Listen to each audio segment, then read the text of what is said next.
Olá, ele é um escritor profissional e já almeja carreira internacional. Eu vou conversar com o Ricardo Ragazzo. Não saia daí.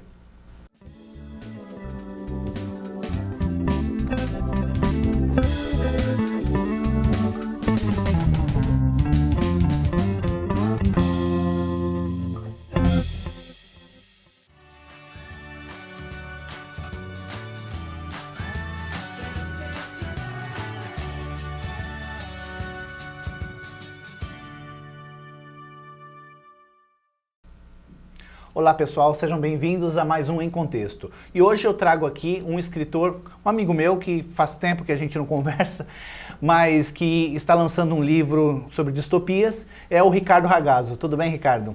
Tudo bom, Edson? Tudo bom, todos vocês? E é um prazer estar aqui, cara. Sempre legal bater um papo sobre literatura. Prazer todo nosso. Olha, vamos lá.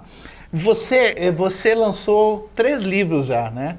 Que são livros diferentes, parece que você aborda coisas diferentes nos livros, você procura sempre um desafio diferente. Eu queria que você já comentasse pra gente, vamos começar colocando as capas aqui do livro. Coloca pra mim a capa do primeiro livro, que foi o 72 Horas para Morrer. Esse livro aí você lançou em 2011 pela Novo Século, né? Fala pra gente um pouquinho desse livro. Isso, ele inclusive hoje tem uma capa diferente, porque ele foi pra segunda edição e a gente tentou tirar um pouco esse aspecto policial dele. Mas ele é um suspense de terror, né? Suspense com terror, que conta a história de um delegado de polícia que de repente começa a ver todas as pessoas próximas a eles começam a ser assassinadas por um serial killer que ninguém sabe quem é e qual a motivação. Então, na verdade, o livro se passa em 72 horas e ele tem esse tempo aí para tentar descobrir o que está acontecendo, para salvar especialmente a filha dele, que é a pessoa mais próxima dele. Eu gosto muito da frase que está na contracapa, que é assim: pior do que você conhecer um serial killer é o serial killer conhecer você. Eu acho que é meio o resumo de tudo, né? Porque você pode conhecer um serial killer e se afastar, mas se o cara te conhecer e te eleger como vítima, não tem muito que você possa fazer, não. Eu não peguei a nova capa, como é que ela é mais ou menos?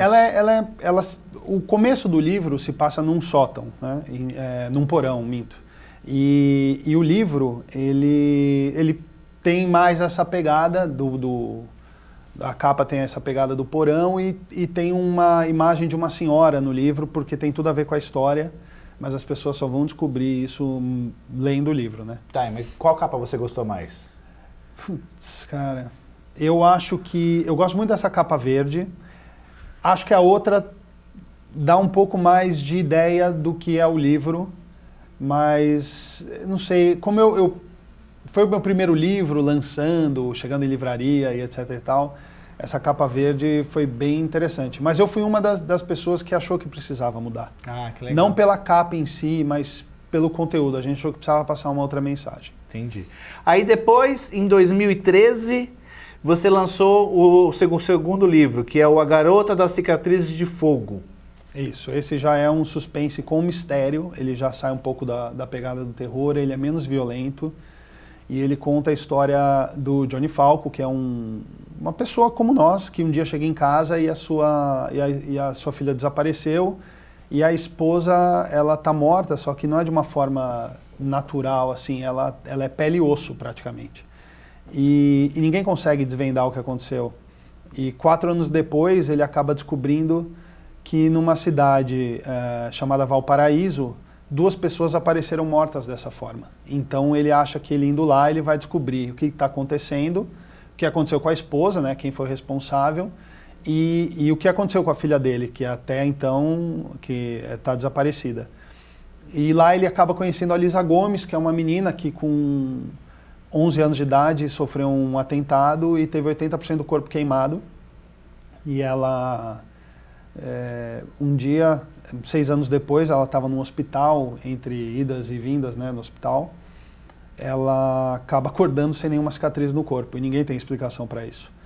Então eles acabam, quando eles se conhecem, a gente começa a perceber que uma coisa tem um pouco a ver com a outra. Legal.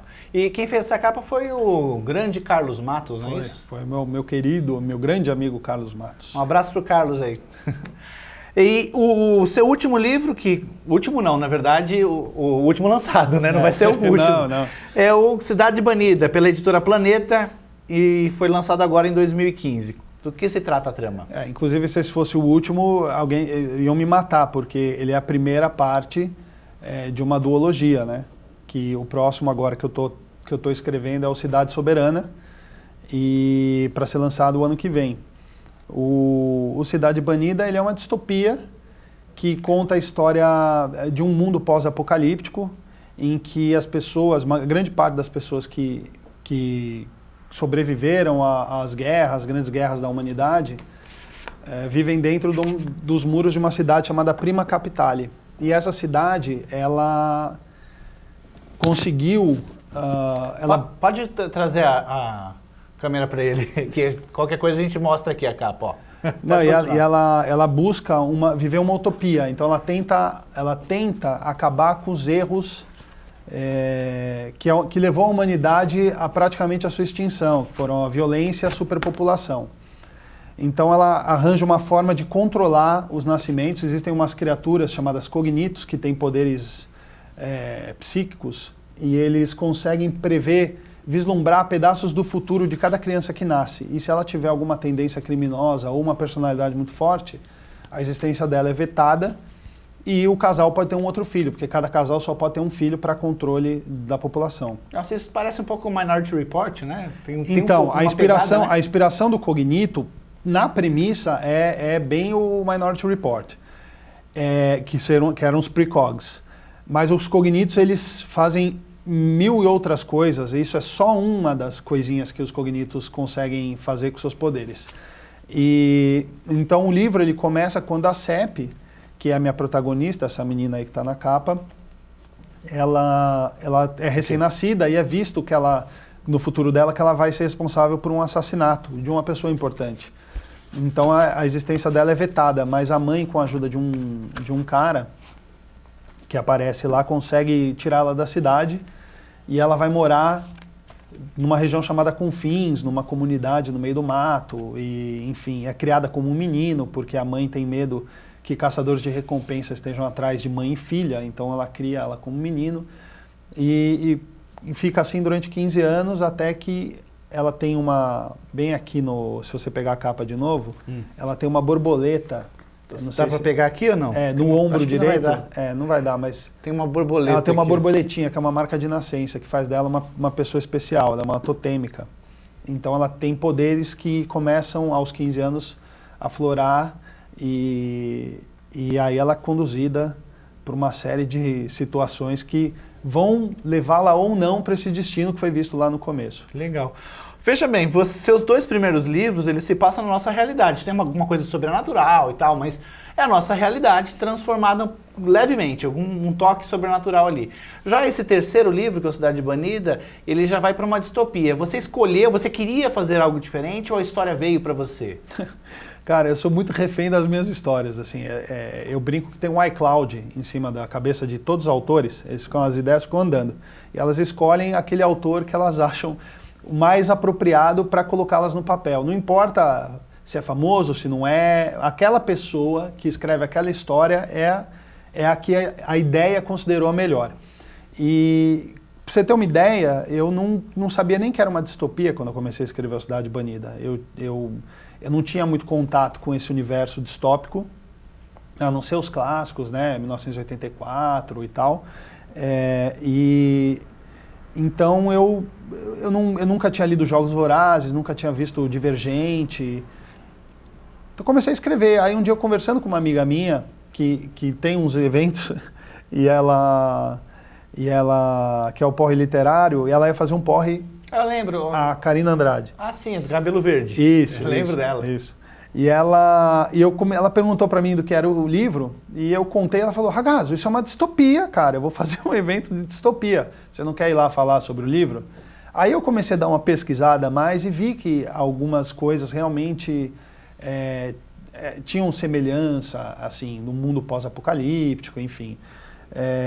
Mas, cara, eu sou refém das minhas ideias, é assim que funciona. Meu próximo livro já não tem nada a ver. Tirando o Cidade Soberana, que é a sequência, o meu outro livro, que eu já escrevi 30% também, é um livro no estilo Heroes, da série Heroes. Então, legal. Assim, é uma coisa que... E superpoderes. É bem diferente o plot, não tem nada a ver, mas eu uso como uma analogia para que as pessoas entendam mais ou menos para que lado eu estou indo. Você começou a escrever por conta do falecimento do seu pai num acidente de avião e você escreveu uma carta para ele, uma carta muito emocionada e as pessoas disseram, poxa, isso aqui emociona e tal. E aí aquela pulga atrás da orelha você começou a escrever e por conta dessa emoção. Você acha que escrever com o coração é o suficiente para tornar um escritor um relativo sucesso? Cara, assim, eu acho que o coração é fundamental para o escritor, sem dúvida.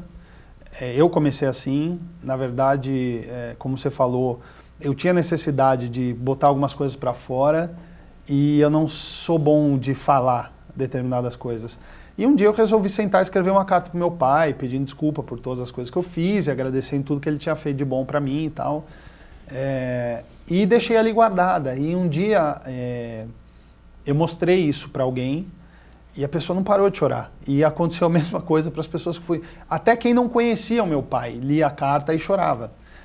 E aí eu comecei a falar, pô, mas eu consigo passar emoção no papel. Então eu não sou o cara que vai chegar lá e vai discursar, mas eu sou o cara que vai colocar, se eu escrever, as pessoas vão conseguir se emocionar.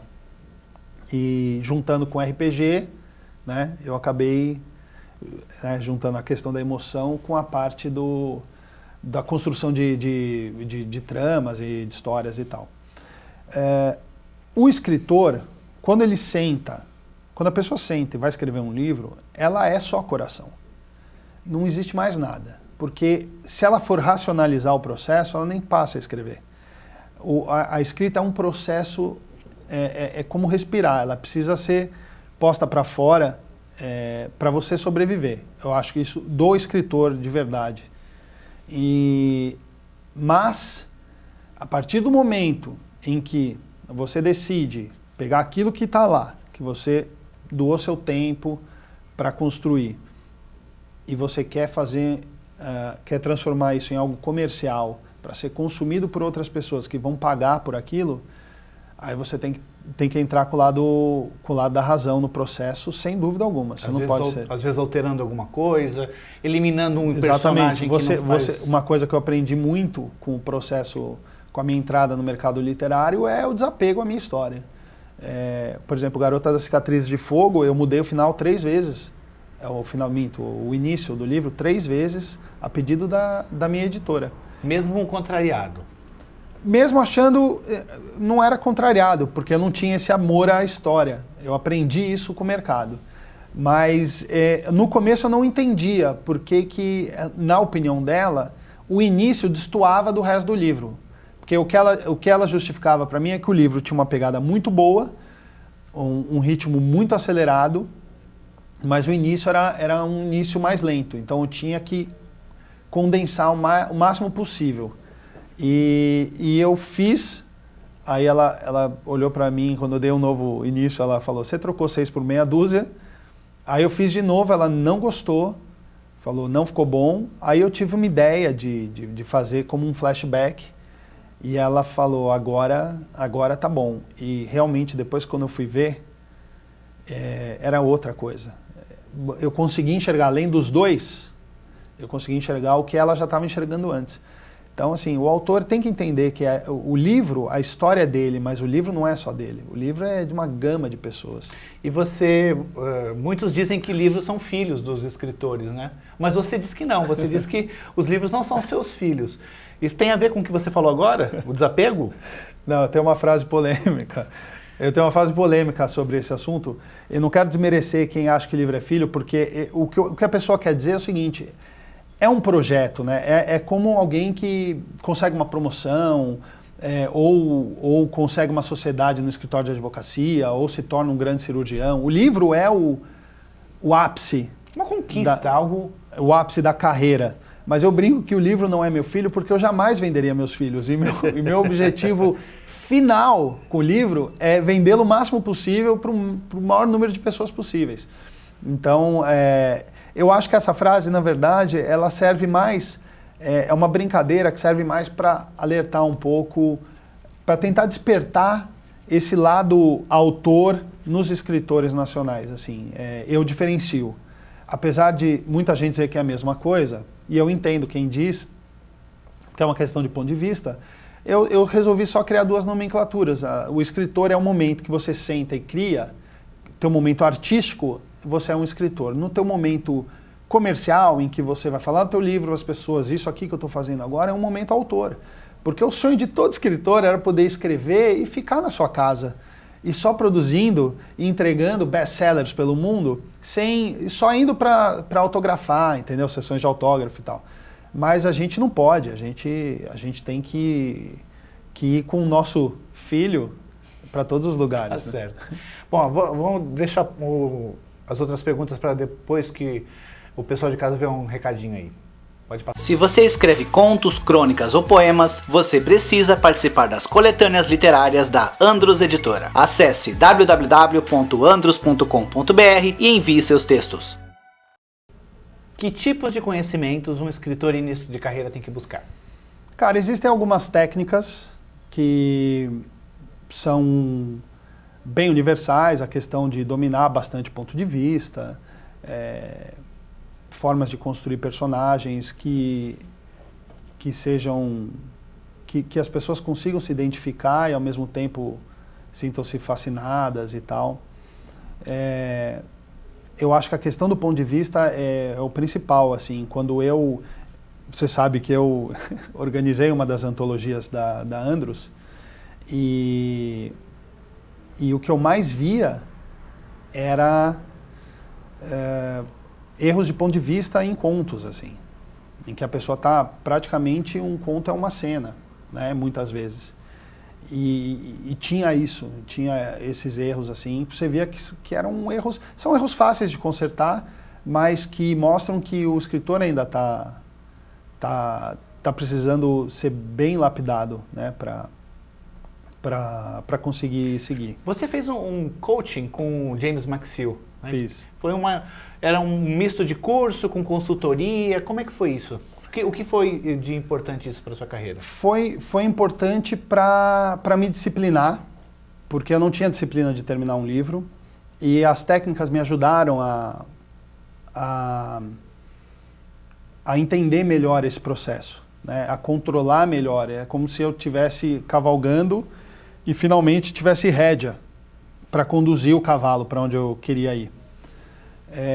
E também foi importante para eu perceber que nem tudo que é passado é uma verdade universal. Porque o problema da técnica é quando ela é vista como obrigatória.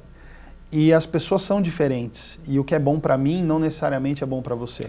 O que você tem que fazer é conhecer as técnicas e adaptá-las a você. Exatamente. Porque muitas das técnicas... Por exemplo, eu recebi uma planilha que eu tinha que, antes de começar a escrever um livro em 100 cenas e da primeira à 100ª já dizer quais eram os objetivos da cena. O que determina uma cena no livro? O que determina uma cena no livro por exemplo, nós estamos aqui conversando. Isso é uma cena. A partir do momento em que a gente se desloca no espaço ou se desloca muito no tempo, você já tem um corte. Então você mudaria uma cena também. Entendeu? Então, esse é um exemplo do que muda. De uma forma bem grosseira, cenas são cortes. Tem vários motivos para terem aqueles cortes. Aquele momento em que o leitor pode dar uma parada. Sim, sim. E você pode quebrar uma cena que seria mais longa, achando um ponto de corte entre essas cenas, para dar a opção do leitor parar, ou, se ele estiver muito interessado, tomara que esteja, ele querer continuar, seguir o livro. Né? Então, no caso, você costuma, nessa planilha, colocar em torno de 100 cenas, é isso? É a minha ideia. Sempre quando eu vou começar um livro, eu tento pensá-lo em 100 cenas. Mas eu não faço, por exemplo, o que eu fiz no 72 Horas para Morrer, que foi realmente colocar as coisas que iam acontecendo. Se bem que os 72 Horas para Morrer foi engraçado, porque eu escrevi de trás para frente as cenas de virada, né? Os pontos de virada da história foram escritos de trás para frente. Então a primeira coisa que eu escrevi no 72 Horas para Morrer foi o final. E como ele tem um fim polêmico, Muitas pessoas, às vezes eu vejo assim, as pessoas falando, o livro estava muito bom até o momento, sei lá, acho que o autor não tinha final para a história e inventou alguma coisa. Na verdade, a história inteira foi criada para esse final. Goste ou não dele, ela foi pensada com isso. Assim, eu quis entrar com um livro polêmico. Então eu quis realmente fazer uma coisa... Você faria de novo? Não. Não faria? Não faria. Porque eu acho que certas coisas você tem que fazer por algum motivo. Hoje eu não teria motivo para fazer desta forma tão... eu realmente tenho finais meio surpreendentes, né? Agora esse foi realmente um risco muito grande. Todo mundo que olhou o livro falou... Mas se você voltasse no tempo, você... Como primeiro livro eu faria. Continuaria. Como primeiro livro eu faria, porque o 72 Horas para Morrer me deu muita projeção. Muita. Mesmo quando as pessoas falavam mal do final, elogiavam a narrativa. E eu acompanhava as discussões. O que eu vejo quando eu estou em algum evento literário, param 4 pessoas e 2 amaram o final e 2 odiaram o final. É muito 50%. É impressionante. Eu até achei que fosse ter uma rejeição maior. Então eu estava muito preparado para as bordoadas que eu ia levar. E eu levei menos do que eu esperava. Então, para mim valeu a pena. Achei que me marcou bem. Você falou agora há pouco sobre ter mudado o final a pedido da sua editora. O início. O início 3 vezes.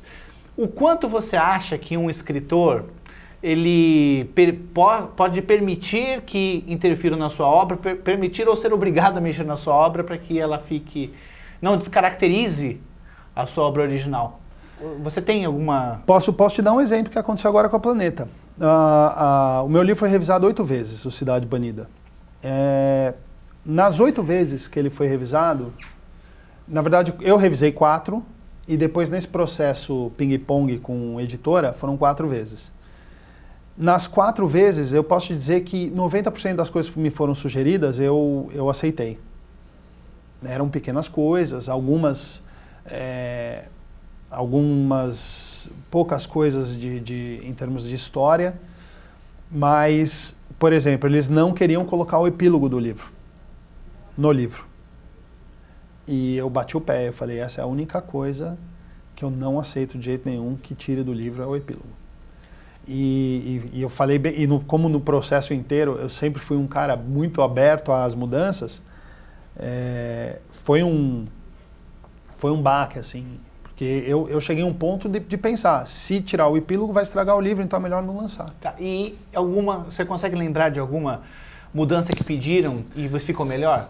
Sim, por exemplo... Sem dar spoiler. Não, é uma questão descritiva. Em determinado momento, o meu personagem, que tem 18 anos, eles vão a uma festa e eu digo que ele estava impecável. Essa é a minha descrição sobre o personagem. A minha editora falou, pelo amor de Deus, você está escrevendo um livro para um público... A trama é para todas as idades, mas o meu foco sempre foi os adolescentes. E ela falou, quem consome muito livro é menina. São as meninas, elas leem muito mais que os meninos. Você não vai descrever como ele está? Você vai botar que ele estava impecável, é isso que você vai falar sobre ele? Porque aí estava o meu lado meio homem, da praticidade, de dizer, ele estava impecável. Impecável quer dizer, tá ótimo, tá bonito, imagina aí e tal. E ela me sugeriu uma descrição, e ela me mandou o texto com a descrição.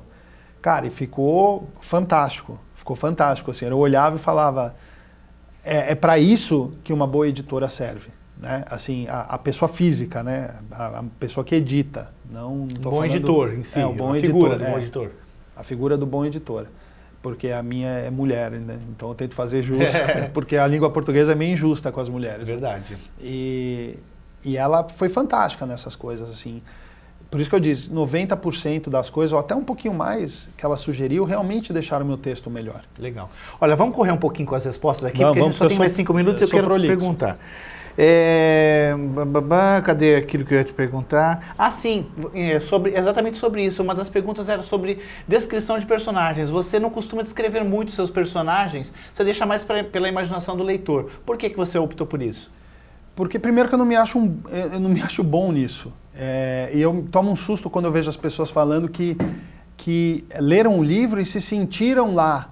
É o que eu quero. Mas quando a pessoa fala que é descrição, que o livro é descritivo e tal, mas falando positivamente, né, sobre isso, eu tomo um susto. Eu falo que, às vezes eu fico pensando, será que eu sei descrever e não estou sabendo? Porque... Então é uma coisa assim, eu sou um cara meio prático na minha vida e eu tento ser prático no livro. Porque às vezes você só diz se o personagem é careca, ou se é gordo, ou se é magro, ou etnia, se for importante para a trama, não é isso? Eu tento focar nisso. Se é importante para a trama saber que aquele sofá é laranja, eu digo que ele é laranja, senão eu disse por quê. É uma palavra a mais que talvez eu tenha que cortar numa das revisões lá na frente. Então é praticidade. Legal. Você e o Carlos, que fizeram a capa, o que fez a capa A Garota do Cicatriz de Fogo, vocês criaram um baralho muito legal que você já mostrou. Inclusive tem aí, não sei se vai dar para mostrar. Ele tá ali. Ó. Não vai dar para mostrar. É um baralho em que ensina adolescentes jovens o storytelling. Como é que está esse projeto? Cara, assim, no momento o projeto em si está parado. Eu tenho essa ideia de colocá-lo na escola. Eu tenho uma palestra que chama 25 motivos que fazem o leitor largar o seu livro, que é feita de uma forma bem cômica, tem uns textos bem interessantes. E eu gostaria de dar essa palestra, ou até em escolas, e falar sobre storytelling e usar esse baralho como um exercício final para criar premissas. Você até foi nossa primeira cobaia, né? Lembro, você fez uma premissa no guardanapo, né? Lembro. Foi bem legal. Eu achei muito fácil isso. É bem legal. Vamos lá, mais papum, que eu tenho duas perguntas aqui. O 72 Horas para Morrer tem... Cadê? Onde é que tá? 256 páginas. O Garota da Cicatriz de Fogo também 256 páginas. Não sei se foi coincidência ou não. E esse daqui, que é o Cidade Banida, tem 384 páginas. O que está acontecendo com a sua escrita? Está evoluindo para algo maior? Você vai escrever livros tijolões tipo George R.R. Martin? Não tem esse objetivo, não. Foi uma coisa natural. A trama, em determinado momento, eu percebi que ela pedia um pouquinho mais de detalhes em algumas partes para não ficar uma ponta solta. Eu estou criando um mundo, eu estou criando um universo, eu não tenho os elementos que já são conhecidos por todos. Se eu escrever sobre São Paulo, eu jogo uma região, se a pessoa que está aqui, ela já sabe mais ou menos como é, ou mesmo quem não mora aqui, como é uma cidade grande. Nesse mundo, não. Eu tenho que ser um pouquinho mais descritivo, e mesmo assim não achei que fui tanto quanto poderia ter sido. Por isso que esse livro ficou maior. Talvez o outro fique maior ainda. Tá bom. 72 Horas para Morrer, lançado em 2011, A Garota da Cicatriz de Fogo em 2013, Cidade Banida em 2015. Sua próxima ficção vem em 2017? Não. Esse intervalo de 2 anos não, proposital? Não, na verdade esse é minha maior barreira. A coisa que eu mais quero quebrar, eu quero lançar um livro por ano. É a minha meta. Também não tenho vontade de fazer mais do que isso. Aconteceu os 72 Horas. Depois dele eu fiquei focado no projeto da República dos Escritores, o que acabou me atrasando um pouco no segundo livro, e que só foi lançado em 2013. E depois, em 2013, eu tive uma doença, né, um episódio com câncer, que acabou também me prejudicando em algumas questões emocionais, e foi difícil para mim, no início, voltar a escrever. Então, acabei demorando um pouco. O Cidade Banida ele já está com uns 30%, o Cidade Soberana já está com... Que é a continuação desse, 2016? Agora, quero na Bienal 2016. Em agosto de 2016. Meu objetivo é entregar o livro para a editora no começo de fevereiro, estourando. Tá. Última pergunta aqui, para a gente fechar a entrevista. Carreira internacional, como é que está? Cara, ela tá num suspense aí. Eu recebi uma proposta legal. A Planeta ela tem uma agência no México que se interessou, que é a agência Planeta, ela se interessou pelo meu livro e me ofereceu um contrato de agenciamento literário para comercializar o livro em outros países. Eu assinei o contrato e eles estão vendo aí alguns interessados aí que se manifestaram já. O seu caso é o Cidade primeiro? Banida. É o primeiro da Planeta, inclusive. Isso. Internacional. Isso. Pelo que eu sei, acho que não tem um outro brasileiro que eu saiba. Pode ser que eu esteja enganado também, mas também isso não me importa, não. O que importa é que quanto mais tiver, melhor, porque abre outras portas e tal. Então agora, torcer, eles estão bastante animados com o livro, e isso para mim que é o principal. Tá certo. Ragazzo, eu adorei a entrevista, muito obrigado. Quero trazer você aqui outra vez, talvez no Cidade Soberana. Soberana, eu ia falar Cidade Abandonada. Cidade Soberana, a gente volta a conversar aqui. Valeu, muito obrigado. Valeu, viu? meu querido. Eu que agradeço. E pessoal de casa, obrigado. Semana que vem, a gente aqui de novo no Em Contexto. Tchau.